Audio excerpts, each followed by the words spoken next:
হে তরুণ, আপনি যদি এই মুহূর্তে আমাকে শুনে থাকেন, দেখে থাকেন, আপনাকেই বলছি। আমার কাছে মনে হয় বাংলাদেশের একজন তরুণের প্রতিদিন যে ওয়েবসাইটটি রীতিমতো হুমড়ে খেয়ে পড়া দেখা উচিত, সে ওয়েবসাইটটির নাম হচ্ছে ইয়ুথ অপরচুনিটিস। কিছু কিছু তরুণ এই আমি কেন্দ্রিক এই শহরেও, এই বাস্তবতার মধ্যেও শুধু নিজে বড় হওয়ার স্বপ্ন দেখে না, সবাইকে নিয়ে বড় হওয়ার স্বপ্ন দেখে।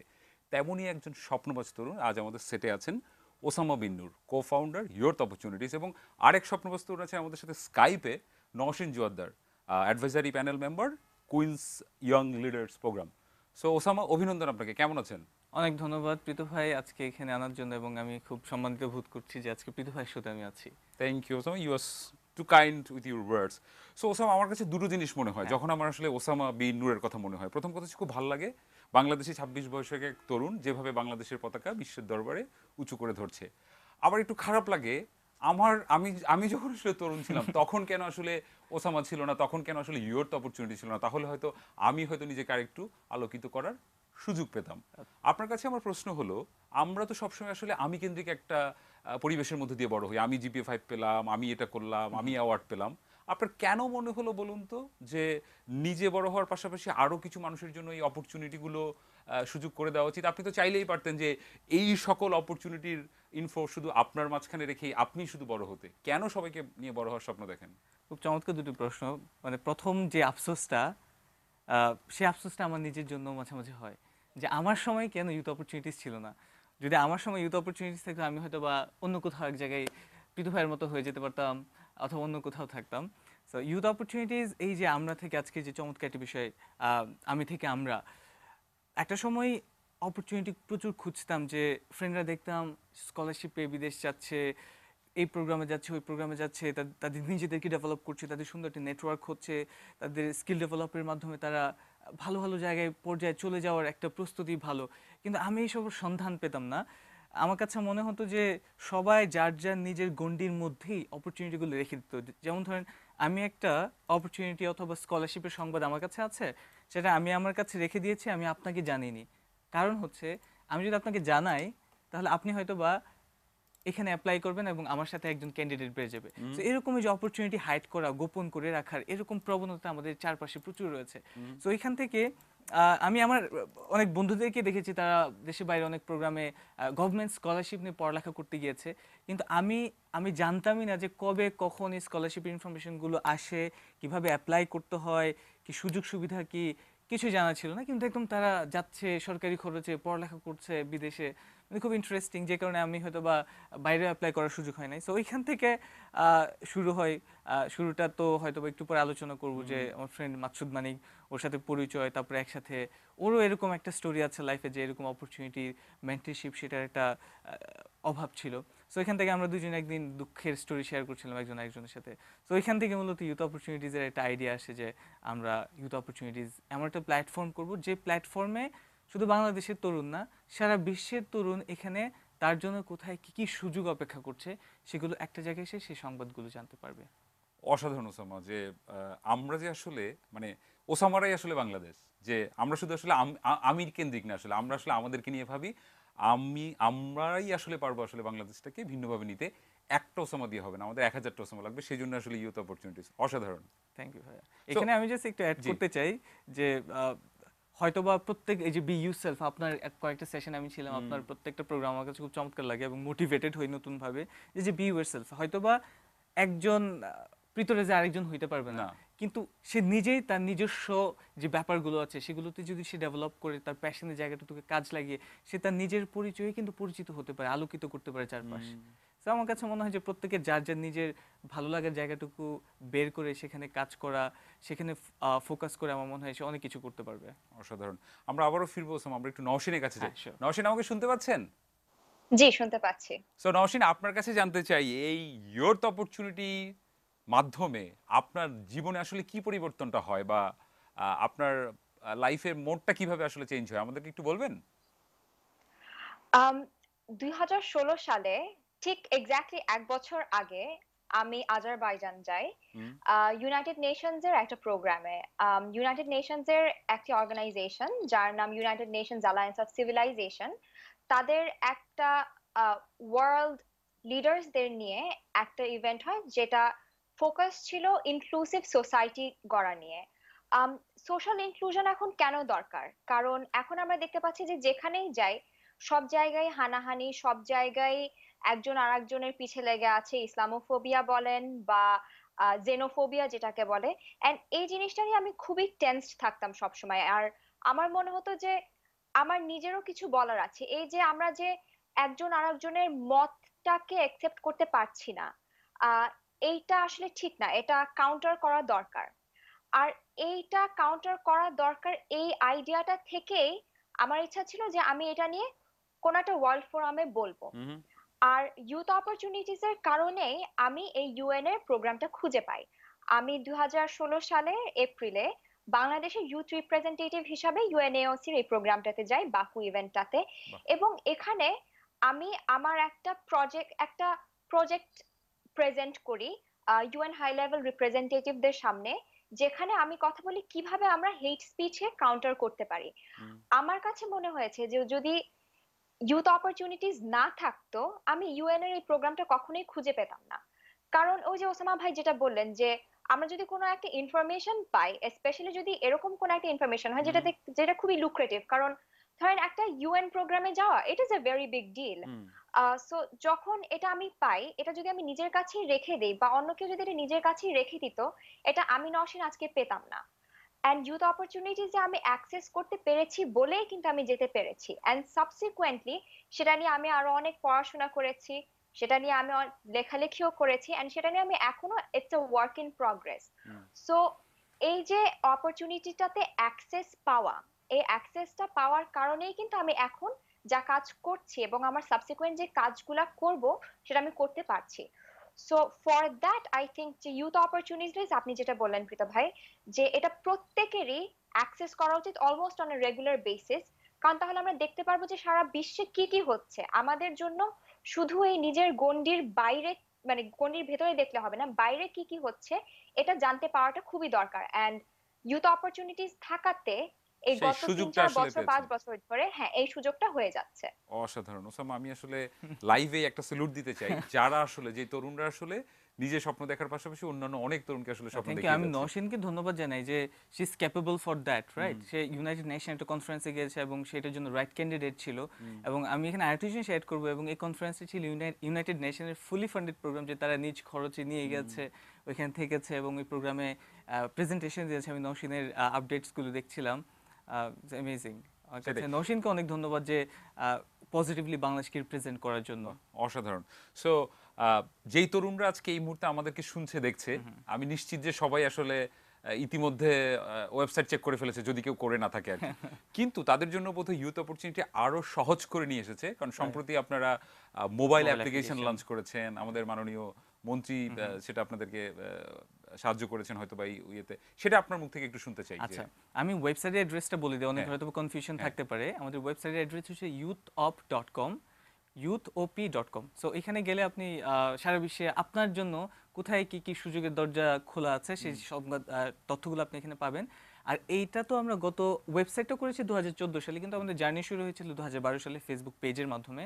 সো 2014 সালের পর আজকে 2017 সাল, আমরা মোবাইল অ্যাপ্লিকেশন আলহামদুলিল্লাহ লঞ্চ করতে পেরেছি by the support of ICT division. So আমাদের যে মাননীয় প্রতিমন্ত্রী আছেন, প্রতিমন্ত্রী মহোদয় জুনায়েদ আহমেদ পলক ভাই, উনি অসাধারণ একজন মানুষ, বাংলাদেশে আইসিটি রেভলিউশনের ওয়ান অফ দ্য পায়োনিয়ার বলা যায়। সো উনি একদম ডেকে নিয়ে ইউথ অপরচুনিটি উনি দেখেছেন, ভিজিট করেছেন, দেন উনার এটার পসিবিলিটি দেখেছে যে গ্লোবাল এত রিচ, সারা বিশ্বের তরুণরা বাংলাদেশে একটা ইনিশিয়েটিভ এত ইউজ হচ্ছে, এত মানুষ এখান থেকে অপরচুনিটি পেয়ে তাদের লাইফে অনেক বড় পরিবর্তন আসতেছে। ওইখান থেকে বললো যে এটা তো একটা ভালো অ্যাপ্লিকেশন হওয়ার প্রয়োজন।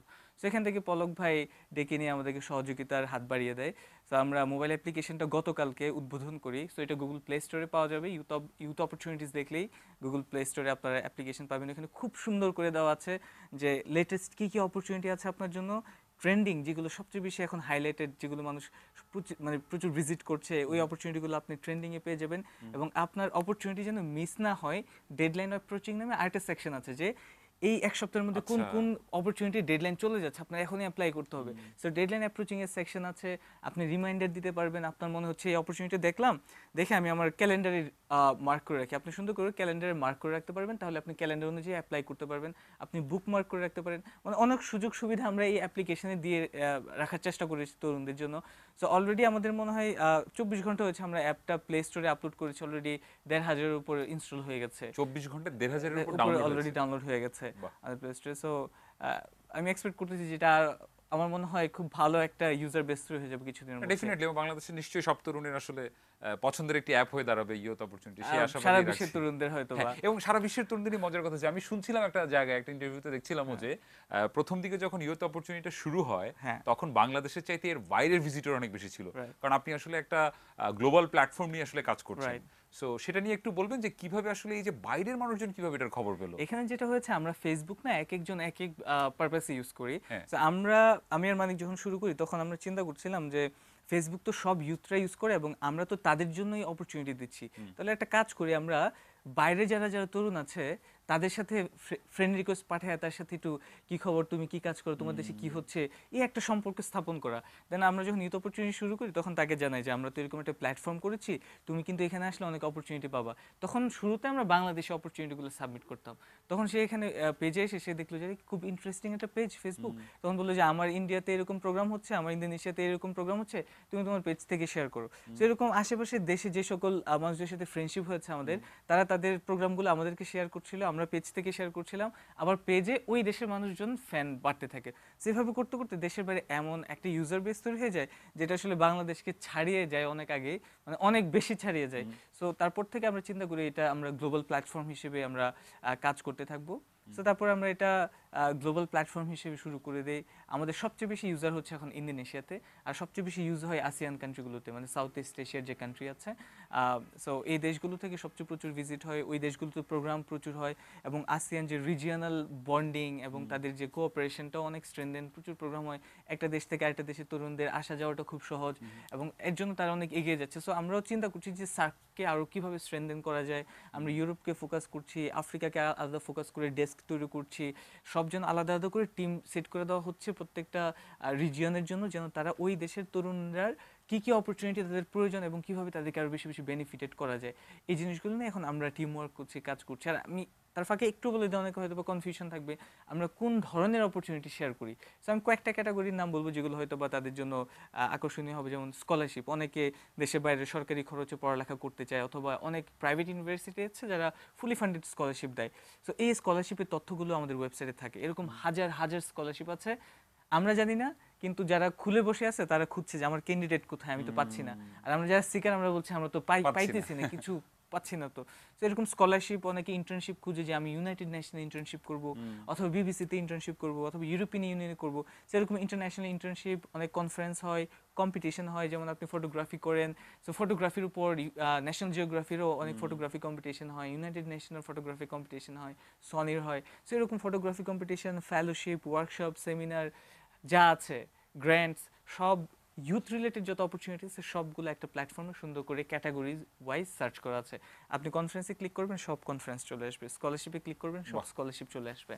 সেভাবে আমরা গুছিয়ে রেখে দিই। এখন হচ্ছে আমাদের তরুণদের কাজ হচ্ছে তোমার জন্য যেটা সুইটেবল, তুমি যেটাতে অ্যাট্রাক্টেড, তোমার কাছে মনে হচ্ছে এটা এভেল করলে তোমার লাইফটা চেঞ্জ হয়ে যেতে পারে, জাস্ট ভিজিট, অ্যাপ্লাই। সিম্পল, এর চাইতে সহজ আসলে আর কিছু Access হতে পারে leads না, with এত success, সহজে হ্যাঁ। সবকিছু আসলে ওসামারা মানিকরা এনে দিয়েছে সামনে আর কি। ওসামা, একটা জিনিস আজকে যখন আমি ফেসবুকে দিচ্ছিলাম যে ওসামা আসবে আজকে আমাদের ইয়াং নাইটে আমরা দিব, সো প্রচুর মানুষের একটা প্রশ্ন ছিল, সেই প্রশ্নটাই আমি একটু ওদের হয়ে করছি। হ্যাঁ। 2016 সালে আপনি যখন কুইন্স ইয়াং লিডার্স অ্যাওয়ার্ডটা পেলেন, আপনি যখন কুইন এলিজাবেথ রানীর কাছ থেকে যখন আপনি অ্যাওয়ার্ডটি গ্রহণ করলেন, আপনি সেখানে পাঞ্জাবি গামছা, আমাদের দেশীয় ঐতিহ্য, পরে গিয়েছিলেন। সেটার কি কোনো আপনার জায়গা থেকে কোনো কারণ ছিল, নাকি জাস্ট একটু মজা করে নিজের দেশটাকে প্রেজেন্ট করা, কি কারণ ছিল এটা আসলে? হয়েছিল কি, ইটস এবং লুঙ্গি, ওই সময় হ্যাঁ, ঢাকায় লুঙ্গি বিভিন্ন এলাকায় Right. বলছিল যে লুঙ্গি পরা যাবে না, আপনি লুঙ্গি পরেছিলেন। ওইটা হচ্ছে রানী এলিজাবেথ, সবাই আমরা ছোটবেলা থেকে বইয়ে পড়ে আসছি, শুনে আসছি যে কুইন এলিজাবেথ। সো ওই তার হাত থেকে একটা সম্মাননা আমি রিসিভ করব সেটা অনেক বড় ব্যাপার। এবং ওইখানে আমাদের ইনভিটেশন কার্ডে লেখা ছিল যে তুমি চাইলে তোমার দেশেও পোশাক পরে তোমার দেশকে রিপ্রেজেন্ট করতে পারো। তখন আমার কাছে মনে হয়েছে এটা হচ্ছে সবচেয়ে বড় অপরচুনিটি আমার জন্য, যে আমার দেশের কালচার অথবা আমার দেশের একটা পোশাক যেটা আমি সারা জীবন দেখে আসছি, আমার বাপ দাদা চাচা নানারা পরে আসছে, সবসময় যারা এটা পরে কমফোর্টেবল দেখে আসছি, তো এটাকে আমি রিপ্রেজেন্ট করতে পারি। তখনই আসলে আমার মাথায় আসলো যে লুঙ্গি এবং গামছা পাঞ্জাবি পরে বাকিংহাম প্যালেসের দিকে রওনা দিই এবং ওইখানে আপনার কেমন অনুভূতি ছিল জানি না, আমাদের দেখে কিন্তু আমাদের খুব ভালো লেগেছে যে আমাদের একেবারে অনুভূতি আমাদের খুব ঐতিহ্যের একটা ড্রেস। অসাধারণ ছিল, কিন্তু মনের মধ্যে একটা ভয় ছিল, লুঙ্গি তো তো কখন কি হয়ে যায়, খুব টাইট করে বাঁধতে হয়েছে। এটা ভালো ছিল, কিন্তু আপনাকে ধন্যবাদ যে আপনি এই যে আমাদের দেশীয় পোশাকটাকে একদম বিশ্বের দরবারে নিয়ে গেছেন। আমরা একটু নওশিনের কাছে ফিরতে চাই। নওশিন, আপনি advisory panel member Queen's Young Leaders Programme, এত কঠিন কঠিন সব শব্দ আমাদেরকে একটু বুঝিয়ে বলবেন? আমার যেই তরুণ বন্ধুটা এখন পঞ্চগড়ে বসে বা চাঁদপুরে বসে শুনছে আমাদেরকে, ওর জন্য একটু বুঝিয়ে বলবেন যে আপনি আসলে এই অ্যাডভাইজারি প্যানেলে আসলে কি করতে হয়, আপনার আপনার কাজটা আসলে কি? আচ্ছা, আমি অ্যাডভাইজারি প্যানেলে কি করি সেটা বলার আগে একটু বলা দরকার যে আমার প্রোগ্রামটা আসলে কি। হ্যাঁ। আম, দেখেন, কুইন এলিজাবেথ এখন জীবিত ওয়ার্ল্ডের সবচাইতে লংগেস্ট রেইনিং মোনার্ক। উনি মানে পুরা বিশ্বে এতদিন সিংহাসনে আছেন এরকম কোনো মোনার্ক এখন আর জীবিত নেই। সো উনার এই লেগেসিটাকে, উনি যে কাজ করেছেন কমনওয়েলথের জন্য, সেটার ইম্প্যাক্ট যেন উনার অনেক পরেও থাকে, সেটার জন্য এই প্রোগ্রামটা স্টার্ট করা হয়। এই প্রোগ্রামের দুইটা কম্পোনেন্ট আছে। একটা হলো অনলাইন লার্নিং, যেখানে প্রত্যেকটা অ্যাওয়ার্ডি এবং রানার আপদের নিজের দক্ষতা বাড়ানোর চান্সটা থাকে। এই দক্ষতাটা তাদের নেতৃত্বর ইম্প্যাক্টটা কিভাবে বাড়াতে হবে সেটার জন্য থাকে, তাদের নিজেদের পার্সোনাল ডেভেলপমেন্ট কিভাবে হবে সেটার জন্য থাকে, কিভাবে তাদের যে নেটওয়ার্কটা আছে সেটা এক্সপ্যান্ড করতে পারবে এবং এই নেটওয়ার্কটা থেকে সে কিভাবে আরো বেশি বেনিফিটেড হতে পারবে সেটার জন্য ওই সব লার্নিং গুলা থাকে এই অনলাইন কোর্সটাতে। আর ইন পার্সন যেটা হয় রেসিডেন্সিয়াল উইকে, যেখানে ওসামা ভাই লুঙ্গি পরে একদম পুরা দেশ কাঁপিয়ে ফেললেন, নওশিনের এখানে সেটাতে যেটা সাজেশন, থাকে। নওশিনকে আমি দেখিয়ে গেছিলাম, নওশিন দেখো আমি লুঙ্গি টুঙ্গি পরে যাচ্ছি, গামছা পরে যাচ্ছি, তুমি আমাকে সাজেশন দাও। আমি ওকে ছবি তুলে পাঠাইছি যে দেখো ঠিক আছে কিনা সব। ছবি ভাই তুলে কি আমি বললাম ভাই চলেন, ভাই, আপনাকে খুব ভালো সামনাসামনি তো বলতেছেন যে এটা পড়বো নাকি? আহ, তো যেটা হয় যে আপনারা ইন পার্সন, যেটা যে আপনি ওয়ার্ল্ড লিডারদের সাথে দেখা হবে। সো একটা প্রোগ্রাম থাকে যেখানে আপনি কমনওয়েলথের যেসব হাই কমিশনাররা থাকে তাদের সাথে আপনি দেখা করতে পারছেন।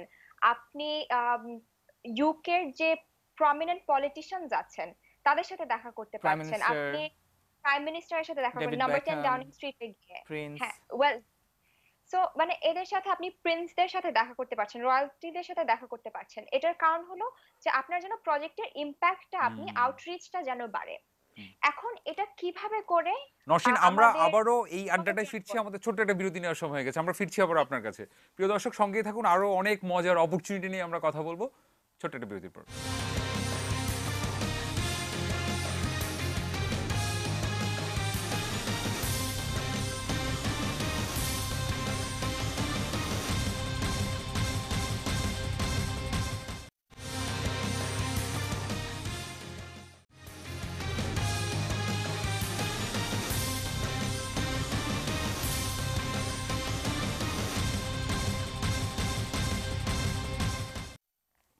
প্রিয় দর্শক, ফিরে এলাম আবারও ইয়াং নাইট স্পেশাল আমি থেকে। আমরা কথা বলছিলাম ওসামা বিন Noor, co founder youth opportunities, এবং কথা বলছিলাম Nowshin Joardar, advisory panel member Queen's Young Leaders Programme. নিশ্চয়ই আপনি আমাদের সাথেই আছেন।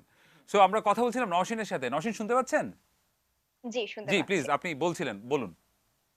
জি, সো আমি বলছিলাম যে কিভাবে আমাদের প্রত্যন্ত অঞ্চলে যারা তরুণ আছে তারা কিভাবে এই কুইন্স ইয়াং লিডার্স প্রোগ্রামে পার্ট নিতে পারে। এটা যেহেতু একটা কম্পিটিশন, এটা একটা অ্যাওয়ার্ড প্রোগ্রাম, এটার জন্য একটা অ্যাপ্লিকেশন প্রসেস আছে। এখানে অ্যাপ্লিকেশনটা আপনাদেরকে অনলাইনে ফিল আপ করতে হবে। এখানে জিজ্ঞাসা করা হবে যে আপনি কি কাজ করছেন আপনার কমিউনিটিতে, আপনার সমাজে, যেটা অন্য সবাইকে ইম্প্যাক্ট করছে। এটাও যে আমি থেকে আমরা, মানে আপনার যে কাজটা এটাতে বাকি 10 জন কিভাবে প্রভাবিত হচ্ছে। আপনি এই অ্যাপ্লিকেশনটা ফিল আপ করবেন, ফিল আপ করে আপনারা পাঠিয়ে দিবেন। সেখানে আপনার অ্যাপ্লিকেশনটা অ্যাসেস করার জন্য 12 জন ইয়াং পিপল আছে from all over the world, যে 12 জনের মধ্যে আমি একজন। আচ্ছা। সো আমরা যেটা করি যে আমরা আপনাদের অ্যাপ্লিকেশন গুলো 3 ধাপে আমরা প্রসেস করি, 3 ধাপে আমরা চেক করি, এবং আমরা চেক করে দেখি, আমরা যতভাবে সম্ভব রিসার্চ করি, রিসার্চ করে দেখি যে আসলে যে কাজগুলো করছেন এটা কতখানি যুগোপযোগী, আপনাদের কমিউনিটিতে কতখানি দরকার, এবং এটার ইম্প্যাক্ট কি, এবং বাকিরা এটা রেপ্লিকেট করতে পারবে কিনা। আচ্ছা, সো আহ, এই 12 জনের যে প্যানেলটা আপনি বললেন, সেটা বাংলাদেশ থেকে আর কে কে আছেন এই প্যানেলে? বাংলাদেশ থেকে আমি একাই আছি। ওয়াও। আর আর বিভিন্ন জায়গা থেকে আছে, ইউরোপ থেকে কেউ কেউ আছে, কেউ কেউ আছে ক্যারিবিয়ান আইল্যান্ডস থেকে, কেউ কেউ আছেন আফ্রিকা থেকে, বাট বাংলাদেশ থেকে আমি একাই আছি। বাহ, অসাধারণ। আমার মানে খুব ভালো লাগছে যে আমি এমন একজনের সাথে কথা বলছি। Nowshin, thank you so much বাংলাদেশকে এইভাবে রিপ্রেজেন্ট করার জন্য। ওসামার কাছে ফিরে আছে। ওসামা, মানে যেই ট্রাফিক জ্যামে বসে আমি শুধু ফেসবুকে স্ট্যাটাস দিয়ে যাই, ধ্যাত তেরিকা ছাই, এই শহর আর ভালো লাগছে না, ট্রাফিক জ্যাম, কোনো দেশে কোনো আশা নাই, ভরসা নাই। একই ট্রাফিক জ্যামে বসে থেকেই তো আপনি বড় হচ্ছেন, একই ইন্টারনেটই তো আপনি ব্যবহার করছেন, আমি ব্যবহার করছি। সো কিভাবে আসলে আপনি আসলে নিজেকে একটা ভিন্ন জায়গায় নিচ্ছেন বা ভাবছেন? আপনি ফোর্বস 30 আন্ডার 30 এশিয়াতে আছেন, আপনি 100 ওয়ার্ল্ড ভিশনারি লিডারদের মধ্যে আপনি একজন। সো একই ট্রাফিক জ্যামে বসে কিভাবে আপনি আসলে নিজেকে কন্ট্রোল করে আসলে এইভাবে নিজেকে ডেভেলপ করে যাচ্ছেন? এটা না আমার কাছে মনে হচ্ছে মানে খুব সহজ একটা জিনিস। আমরা প্রত্যেকে যদি যার যার নিজের কাজটাকে ফোকাস করে আগাই, যে আমার এই ভালো লাগার কাজ, আমার স্বপ্নটা হচ্ছে এই কাজটা, এটা নিয়ে আমি অনেক বড় কিছু করতে চাই এবং এই কাজের বেনিফিশিয়ারিজ এত হাজার মানুষ হবে এবং মানুষ যখন উপকৃত হবে সেটা হবে আমার মোটিভেশন। জাস্ট ওইটাকে যখন আপনি ফোকাস করবেন, ওইটাকে ফোকাস করে যখন আপনি আগাবেন, যেটা আমি করে আসছি আর কি, এর জন্য বলছি, তখন না ওই যে পাশ থেকে একজন এসে আপনাকে বলবে যে আপনি অনেক কষ্ট করতেছেন, নেন এক গ্লাস পানি খান, আপনি এটা করতেছেন আর একটু সামনে যাবেন, হ্যাঁ আপনি এটা নেন, আপনি ওইটা নেন। সো এই রিকগনিশনগুলো না যে এরকম ছিল, জাস্ট কাজটাকে ফোকাস করে গিয়েছি। ফোর্বসেটটা খুব ইন্টারেস্টিং, আমি এখন পর্যন্ত জানি না এটা কিভাবে আমাকে সিলেক্ট করা হয়েছে। আমি মানে ওই যে আমাদের থাকে না, একটা সময় আমরা ইমেল পেতাম, এখনো তো পাই, যে আপনি এত $1,000,000 ইমেলে পেয়েছেন, আপনি আমাকে রিপ্লাই দেন, এখন রিপ্লাই একটা দিন, গাড়ি হ্যাঁ। পেয়েছেন, এটা পেয়েছেন। তো লিঙ্কডইনে এরকম একটা মেসেজ আসলো যে তুমি you are one of the finalist of Forbes 30 in Asia, so তুমি এটা দেখার সাথে সাথে তুমি আমাকে একটা ইমেল করো। আমি ইমেলটা 10 বার পড়ছি লিঙ্কডইনে, পড়ার পর আমার কাছে মনে হলো যে এটা মনে হয় এটা একটা spam। Fake It's a- spam হবে, তারপর হ্যাঁ। আমি বললাম যে আচ্ছা স্প্যাম, তারপরে যে ভদ্র মহিলা আমাকে মেসেজটা করেছে আমি একটু সার্চ করে দেখি কি অবস্থা। তার নাম লিখে সার্চ দিলাম গুগলে, অমুক তমুক, অ্যান্ড পাশে লিখে দিলাম ফোর্বস। লেখার পর দেখলাম she is a chief editor in মানে ফোর্বস আইডিয়া ভার্সন। তখন তো আমি বললাম যে এটা তো পুরো স্বপ্নের মতো, আমার কোনো বিশ্বাস হচ্ছে না। তখন আমি তাকে ইমেল করলাম, ইমেল করার সময় আমি এত খুশি যে আমি ভাবতেছি ওরা আমাকে জাস্ট ইমেল করছে ফোর্বস থেকে, লিঙ্কডইনে মেসেজ পাঠাইছে, এটাই আমার জন্য জীবনের সবচেয়ে বড় পাওনা। আমার লিস্টে জায়গা টায়গা দরকার নেই, আমি একদম ওই সময় ওই মুহূর্তে আমার শুধু এটাই আসছে। তখন আমি ইমেল করলাম, বললো তোমার ছবি পাঠাও, একটা শর্ট বায়োগ্রাফি পাঠাও। ছবি পাঠালাম, শর্ট বায়োগ্রাফি পাঠালাম, বললো 1 সপ্তাহ ওয়েট করো, 8 তারিখে হয়তো বা একটা রেজাল্ট আসতে পারে। তো হঠাৎ করে দেখি যে একদিন ফেসবুকে সবাই আমার ওয়ালে, ঘুম থেকে উঠে দেখি কংগ্রাচুলেশনস কংগ্রাচুলেশন, ওরা মনে হয় খুব ভোর রাতে পাবলিশ করলো। তখন দেখলাম যে লিস্টের নাম, এবং এটা খুব সারপ্রাইজিং ছিল। তারপর আমি ফোর্বসের সামিটে গেছিলাম সিঙ্গাপুরে, আমি এডিটরকে জিজ্ঞেস করছি যে আমাকে কিভাবে খুঁজে পাইছেন অথবা কোত্থেকে পাইছেন, বলে ইটস কনফিডেন্সিয়াল। তখন আমি আমার যে ফেলো আন্ডার 30 তাকে জিজ্ঞেস করলাম তোমারে কেমনে খুঁজে পাইছে, ওরা আমাকে জিজ্ঞেস করলে তোমারে কেমনে খুঁজে পাইছে, আমি তো জানি না, ওরা বলে আমরাও তো জানি না। তো এটা খুব ইন্টারেস্টিং। কিন্তু এখন যেটা বললো যে নওশিন যেটা বলছিল কুইন্স ইয়াং লিডার্স, ওদের ওইখানে না নিজে থেকে এখনো অ্যাপ্লাই করা যায় এবং নমিনেশন ফর্ম, আচ্ছা, এটা নতুন হয়েছে? হ্যাঁ, আচ্ছা। কুইন্স ইয়াং লিডার্স আগে থেকেই ছিল, অ্যাপ্লিকেশন নিজে থেকেও করা যায় বা নমিনেশনে থাকে। আর ফোর্বসেটটা হচ্ছে নতুন হয়েছে, চাইলে নমিনেট করা যায় অথবা আপনি নিজে থেকে অ্যাপ্লাই করতে পারেন। কিন্তু আমার সময় আমি কি প্রসেসে হয়েছে আমি এটা জানি না, আমি জাস্ট সাডেনলি এরকম হয়েছে। ইভেন যে রিয়েল লিডার্স ম্যাগাজিন, যেটা ওরা 100 ভিশনারি লিডার্স করেছে আর কি এবছরে 100 জনের একটা তালিকা। সো বাংলাদেশ থেকে এবারই প্রথম আর কি আন্ডার 30-তে আমি আছি। আর last year professor Yunus sir ছিলেন, ওটা হচ্ছে আন্ডার 40, যারা একটু বড় মাপের মানুষজন। সো ওইটাও খুব মানে এরকম একটা সাডেন একটা ইমেল আসছে যে তোমাকে আমরা এই লিস্টে রেখেছি, অ্যান্ড তুমি তোমার ছবি অ্যান্ড ছোট একটা বায়োগ্রাফি দাও, ইউথ অপরচুনিটি সম্পর্কে ছোট কিছু লিখে দাও। সো এটাও খুব সারপ্রাইজিং ছিল আমার জন্য। সো এই জিনিসগুলো না আমার কাছে মনে হয় যে যখন কাজকে ফোকাস করব, তখন ওই চারপাশ থেকে কিছু বাহবা, সম্মাননা, স্বীকৃতি এগুলো আসবে, সেগুলো একটু মোটিভেশন হবে। কিন্তু কাজটা হচ্ছে মেন জিনিস, যে কজটা নিয়ে কাজ করছি আমরা। হয়তোবা একটু পরে হয়তো এই টপিকে আসতাম যে আমরা যে কস্ট নিয়ে কাজ করছি এটার আসলে আউটপুটটা কি, 5.5 বছর ধরে কাজ করছি, তোমার পকেটে কয় টাকা আসতেছে? অনেস্টলি সেড 1 টাকা আসে না এখন পর্যন্ত। উল্টা আমাদের নিজেদের পকেট থেকে টাকা দিয়ে লোন নিয়ে এই ভেঞ্চারটা চালাচ্ছি, কিন্তু আমাদের একটা বিশ্বাস আছে এইটা কোনো একদিন আমাদেরকেই পেব্যাক করবে। পে ব্যাক করবে, অথবা এত হাজার হাজার লক্ষ লক্ষ তরুণদেরকে আমরা হেল্প করছি, এটাই কোনোদিন আমাদেরকে সে বেনিফিটটা দিবে, অথবা ফিনান্সিয়ালি হোক অথবা মোটিভেশন হোক। সো ওইটা ভেবে 5.5 বছর ধরে কাজ করছি, এর জন্য আজকে এই রিকগনিশনগুলো অথবা সম্মাননাগুলো আসছে। সো মনে হয় কাজকে ফোকাস করলে ওই জিনিসগুলো এমনি আসবে। অসাধারণ। আরেকটা জিনিস বলো তো, এই যে আমাদের মধ্যে এক ধরনের একটা এক্সকিউজ দেওয়ার যে একটা টেন্ডেন্সি তৈরি হচ্ছে, আমার রেজাল্ট ভালো হচ্ছে না কারণ মাস্টার ভালো পড়ায় নাই, রাস্তা জ্যামে বসে আমার মুড অফ হয়ে গেছে, আমার একটা ভালো কম্পিউটার নাই, ইন্টারনেট স্পিড ভালো না, মানে সমস্যা বা এক্সকিউজের, কিন্তু কেন দেরি হয়েছে কারণ ট্রাফিক জ্যাম ছিল, মানে সবকিছু এই এই যে এক্সকিউজ দেওয়ার যে একটা টেন্ডেন্সি, এটা থেকে কিভাবে একটা তরুণ বের হয়ে আসতে পারে? এটা না মানে আমাদের কম বেশি সবার মধ্যে এই টেন্ডেন্সিটা থাকে। সো আমার কাজের ক্ষেত্রে যেটা হয়েছে, শুরুতে আমরা যখন শুরু করব কনফিউজ ছিলাম যে কিভাবে শুরু করব, কিভাবে শুরু করব, হ্যাঁ, পয়সা কিভাবে শুরু নাই, করব, কিছু নাই। হ্যাঁ কিছু না, কিভাবে শুরু করব। তখন বললাম ধ্যাত, ফেসবুক পেজ আছে না, পেজ হ্যাঁ। খুলে বসি, এটা তো ফ্রি। পেজ খুলে স্টার্ট করলাম। আমি টুকিটাকি একটু ডিজাইনের কাজ করতাম, ওই ইউটিউব দেখে, একটু রাস্তাঘাটের দোকানে দেখে দেখে গুলো বাসায় এসে এক্সপেরিমেন্ট করতাম, করে আপনার ডিজাইন করে সুন্দর করে আমরা একটা পেজ খুলে ফেললাম। আর তখন আমার বাসায় নেট ছিল না, ফ্রেন্ডের বাসায় গিয়ে কাজ করতাম। আর আব্বুর একটা অফিসের ল্যাপটপ ছিল, ওইখানে আসলে কাজ করতাম। তো ওই সময় তো এত এমবিপিএস লাইন ছিল না। এখন তো আমাদের এক্সকিউজ থাকে যে হ্যাঁ নেটের লাইন তো 1 MBPS না অথবা 2 MBPS না, ওই সময় তো কেবিপিএস ছিল। তাও ফ্রেন্ডের বাসায় গিয়ে কাজ করতাম।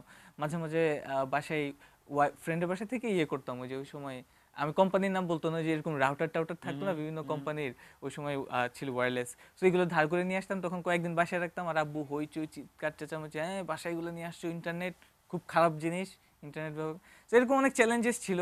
ফিনান্সিয়াল ছিল না, স্ট্যাবিলিটি ছিল না, কারণ ফ্রেন্ডের কাছ থেকে টাকা পয়সা ধার টার করে ওয়েবসাইটে ডোমেন কিনলাম, তারপর সার্ভার কিনলাম। তারপর ইন্টারনেট তো অনেক বছর ছিল না, অনলাইনে কাজ, বাসায় অনেক বছর ইন্টারনেট ছিল না, ওই ফ্রেন্ডের বাসায় বসে কাজ করতাম, ওই 1 সপ্তাহ কাজ একসাথে বসে করে ফেলতাম আর কি। তো এভাবে করে করে আজকে আর কি এখন বাসায় নেট আছে, কারণ আব্বু দেখছে যে একটা ভালো একটা আউটপুট হচ্ছে, মানুষকে হেল্প করছি, so ওই বিশ্বস্ততা আসছে। So এখন বাসায় নেট আছে। এখন এই গত 1 সপ্তাহ আগে ফর দ্য ফার্স্ট টাইম আমাদের অফিসিয়াল টাকা দিয়ে একটা ল্যাপটপ কিনেছি, এই 2 সপ্তাহ হয়েছে। সো তার আগ পর্যন্ত আজকে গত 5.5 বছর হয়ে গেছে আমাদের, মানে আমার ল্যাপটপ ছিল না অথবা বাসায় কম্পিউটার ছিল না। সো এই প্রথম আর কি হচ্ছে। সো এখন আর কি যেখানে সেখানে বসে কাজ করতে পারি। সো এই হচ্ছে আমার কাছে মনে হয় এক্সকিউজটা হচ্ছে আমরা নিজেদের চারপাশে না নিজের একটা দেয়াল নিজেরাই করে রাখি আসলে, তৈরি করে সেটাই। আমরা নিজেদের ওই কমফোর্ট জোনে থাকতে খুব বেশি পছন্দ করি। সেটাই। ইচ্ছা থাকলে সব সম্ভব। সবই সম্ভব। নওশীন, আপনার ক্ষেত্রে ব্যাপারটা কিরকম হয়? কিভাবে শত তরুণের মধ্যেও নিজেকে একটু ভিন্নভাবে নিজেকে উৎসাহ দিয়ে আসলে এগিয়ে যাচ্ছেন? আপনার লাইফ এক্সকিউজ গুলি নাই? লাইফে এক্সকিউজের তো কোনো অভাব নাই, বাট একটা জিনিস যেটা আমার মনে হয় যে সবার মতন একদম স্রোতে গা ভাসিয়ে চললে পরে হবে না। হুম। কারণ এই সবাই আমাদের মধ্যে যে টেন্ডেন্সিটা যে এটা নাই সেটা নাই, এটা হবে না সেটা হবে না, এটা করতে করতে কিন্তু আলটিমেটলি আমরা নিজেদের সাথেই মানে হাইড এন্ড সিক খেলছি, হুম। আমরা নিজেদেরকেই ঠকাচ্ছি। আম, আমি যদি মনে করি যে আমি সারাদিন ফেসবুকে বসে থেকে চ্যাট করব বা হলো ওই যে বিভিন্ন সিনেবাজ পেজেস দেখবো, সেটা করে আমরা দিন কাটাতে পারি, কিন্তু at the end of the day ওটাতে একটা মানে নিজের মধ্যে আমার কাছে যেটা মনে হয় যে এটা একটা হলোনেস কাজ করে, যে আমি এই সারাদিনে কি করলাম, এই সারাদিনে 24টা ঘন্টার মধ্যে আমি এই 24টা ঘন্টাকে পুরোটাই আমি নষ্ট করলাম। সো এই যে এই আন্ডারস্ট্যান্ডিংটা যে আমার নিজের জন্য কিছু করতে হবে, এক। আর দুই হলো যে এই ধারণাটা যে আমাদের আশেপাশে এত ইনজাস্টিসেস হচ্ছে, যে ধরেন এখন আমি এমন একটা প্রিভিলেজ সিচুয়েশনে আছি যে আমার বাসায় ইন্টারনেট আছে, আমার বাসায় লাইট আছে, ফ্যান আছে, সবকিছু আছে। আমার বয়সী একটা মেয়ে হয়তো তার আরো 5-7 বছর আগে বিয়ে হয়ে গেছে, তার এখন 4-5টা বাচ্চা কাচ্চা আছে, সে কোনো কোনো অপরচুনিটিস তার সে এডুকেশনই পায় নাই। So it is my duty to make sure আমার এই প্রিভিলেজটাকে ম্যাক্সিমাইজ করা। এই যে ওসামা ভাই যেটা বললেন যে ভাইয়ার এতদিন কিছুই ছিল না, মানে একটা ল্যাপটপে উনি কাজ করতে পারতেন না বিকজ ওনার ওই বাসা থেকে প্রেডিকামেন্টটা ছিল। আমার মনে হয় যেহেতু আমার এই প্রেডিকামেন্টটা নাই, I owe it to others, আমার এটা করতেই হবে, এটা আমার কর্তব্য যে আমার কাছে যেটা আছে সেটা ম্যাক্সিমাইজ করা।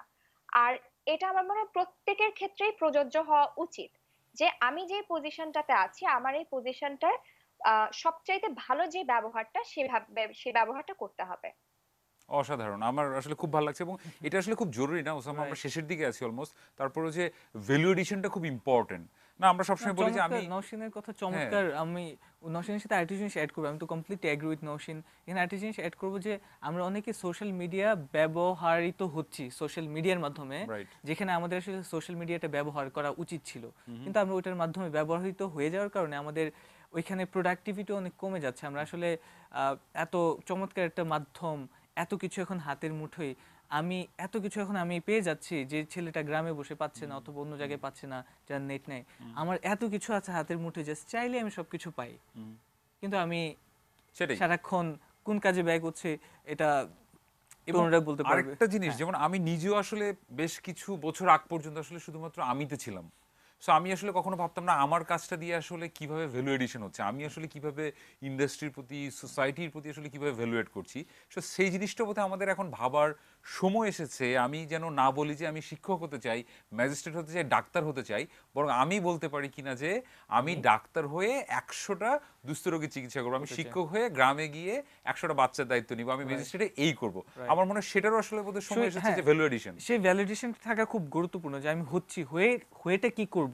হচ্ছে তো সবাই ইঞ্জিনিয়ার হচ্ছে, সবাই যার যার প্রফেশন যেটা চুজ করছে সে সেটা হচ্ছে, এবং সেটা হয়ে কতটা মানুষের জীবনে পরিবর্তন করতে পারলো অথবা তার জীবনে কতটুকু ইম্প্যাক্ট ফেলতে পারলো, এটা হচ্ছে সবচেয়ে বড়। আমরা যে শিক্ষিত হচ্ছে অথবা শিক্ষা তো শুধু পুঁথিগত শিক্ষাটা মেন শিক্ষা নয়, মেন শিক্ষাটা হচ্ছে এই পুঁথিগত শিক্ষার সাথে যে আমার মানবিক শিক্ষাটা, সেটা অনেক বেশি গুরুত্বপূর্ণ, যে আমি আরেকটা মানুষের জীবনে আমি কতটুকু পরিবর্তন করতে পারলাম।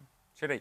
এবং আরেকটা মানুষকে দেওয়ার মধ্য দিয়ে আমি নিশ্চিত ওসামারা, নওশিনরা যেভাবে আসলে আনন্দটা পেয়েছে, এটা যদি একটা মানুষ আসলে বুঝতো যে আরেকটা মানুষকে কিছু দিয়ে আরেকটা মানুষের সাথে কোনো কিছু শেয়ার করে যে আনন্দটা, সেটা বোধহয় খুব মজার। এটা আসলে মানে ভাষায় না মানে প্রকাশ করা যায় না, এটা যে ফিলিংটা, অনুভূতিটা, এটা এটা হচ্ছে মেন মোটিভেশন। যে বলে যে 5.5 বছর ধরে যে কাজ করছি, মোটিভেশনটা কোথায়? এই যে একজন যে আমাকে ইমেল করে পাঠাইলো অথবা মেসেজ করে পাঠাচ্ছে যে ওসাম ভাই আমি তো এই প্রোগ্রামে সিলেক্ট হয়েছি, আমি তো এই স্কলারশিপে গিয়েছি। গত 3-4 দিন আগে একটা মেয়ে সে আমাকে ফেসবুকে স্ট্যাটাস দিল যে ইউরোপিয়ান ইউনিয়নে একটা প্রোগ্রাম হবে, তারা সারা ওয়ার্ল্ড থেকে 16 জনকে সিলেক্ট করছে, বাংলাদেশ থেকে একটা মেয়ে সিলেক্টেড হয়েছে, আভাওয়ার নাম। সো ও ফেসবুকে তো এক্সাইটেড হয়ে একদম স্ট্যাটাস দিল, এবং মানে এগুলো হচ্ছে আমাদের মোটিভেশন। সে ইউথ অপরচুনিটিস থেকে পেয়ে সে সংবাদটা পেয়েছে এবং সে অ্যাপ্লাই করছে, এবং সে কিন্তু ক্যাপেবল।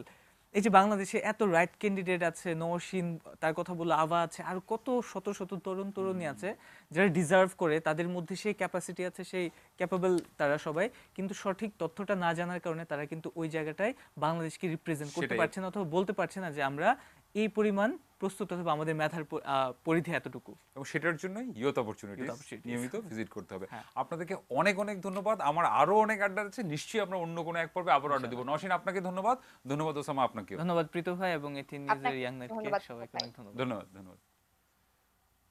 নওশিন রাই, ওসামা রাই আসলে বাংলাদেশ। একই ট্রাফিকে বসে ওসামারাও বড় হচ্ছে, একই ইন্টারনেট আমরাও ব্যবহার করছি।